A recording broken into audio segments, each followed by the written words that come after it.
Hello bachchon, let's see the question here. Question says that if the volumes of two cones are in the ratio 1:4 and their diameters are in the ratio 4:5, then the ratio of their height is. We will start the solution here. और सबसे पहले इस case में हम start करते हैं की concept के साथ.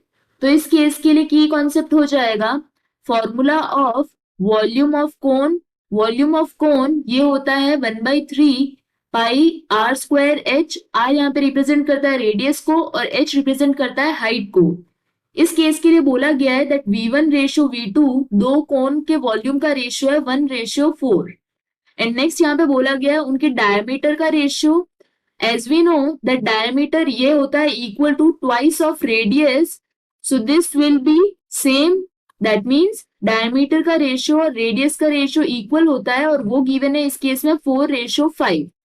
अब हमें फाइंड आउट क्या करना है इस केस के लिए, उनकी हाइट का रेशियो.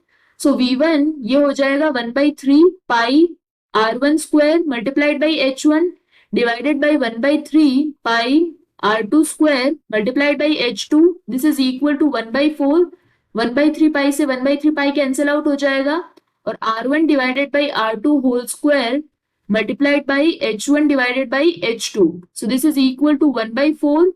तो यहाँ पे H1 रेशियो H2 ये हो जाएगा equal to 1/4 multiplied by R2/R1 ये है 5/4 whole square. So this will be equal to 5 square होता है 25 डिवाइडेड बाई 64. दैट मीन्स अगर दी कोन के लिए वॉल्यूम का रेशियो गिवन है और डायमीटर का रेशियो गिवन है तो हम हाइट का रेशियो फाइंड आउट कर सकते हैं.